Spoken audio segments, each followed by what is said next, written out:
በተሰባሰባችሁ ቁጥር ይሄን ለመታሰቢያ ይሄ ሲሆን የእግዚአብሔር ልዩ ጸጋ እንካፈላለን። yes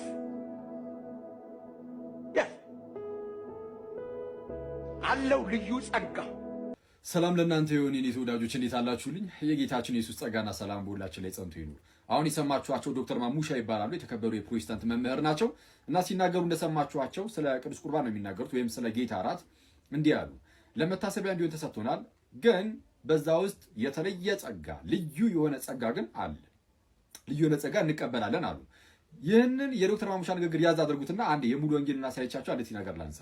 ሙሉ ወንጌል ደግሞ መሰረታዊ የክርስትና ትምህርት የመምህራን መምሪያዋ ላይ ማለት ነው፣ መሰረታዊ የክርስትና ትምህርት ማስተማሪያዋ ላይ እንዲህ ብላ ጽፋለች። ገጽ 203 ተመልከቱ፣ ያሰመርኩበትን ቦታ።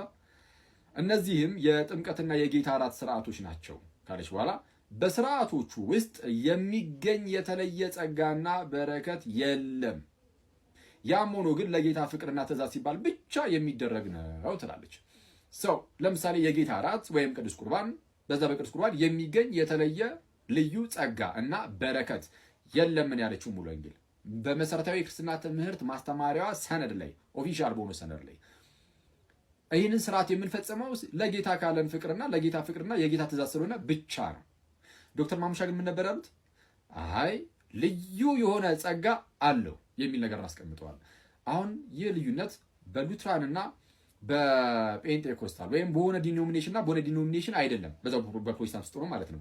ይልቁንም እዛው ጴንጤ ውስጥ ሆኖ ጴንጤ ለጴንጤ ነው ቅዱስ ቁርባን ላይ አሁን ልዩነት እያሳየን ያለው። ሁለቱም ጴንጤዎች ናቸው። ቅዱስ ቁርባን እውነተኛ የጌታ ስጋና ደም መሆኑን ወይም የጌታ እራት እውነተኛ የጌታ ስጋና ደም መሆኑን ዶክተር ማሙሻም ሙሉ ወንጌልም ሁለቱም ይክዱታል። ዶክተር ማሙሻም እንደዛ ሲሉ ስለነበር በቃ ስጋውማ ራሱ ጋር ነው ህብስቱን የሰጣቸው አይነት ነገር ሲናገሩ ነበር። ዛሬ ላይቭ ላይ ገብተን እናየዋለን። ሁለቱም ይህንን ክደው ግን አይ እንደው ጸጋ ግን እንቀበልበታለን የሚሉ አሉ። ይኸው ለምሳሌ ዶክተር ማሙሻ ብለዋል። ሙሉ ወንጌል ግን በቤተ እምነት ደረጃ ግን የተለየ ጸጋ እና በረከት የለም ትላለች። ማን ነው ትክክል? እግዚአብሔርን ጸጋ ትቀበሉበታላችሁ ወይስ አትቀበሉበትም? እንዴት ነው የምታውቁት? እውነተኛ ይሄው ማለት የሆነውን ካልሆነው ማለት ነው። በመጽሐፍ ቅዱስ ካላችሁ ሁለት እንግዲህ ዶክተር ማሙሻም መጽሐፍ ቅዱስ ብሎ ይመጣሉ። ሙሉ ወንጌልም መጽሐፍ ቅዱስ ብላ መምጣቱ አይቀርም። በምን ታውቁታላችሁ? በተሰባሰባችሁ ቁጥር ይሄን ለመታሰቢያ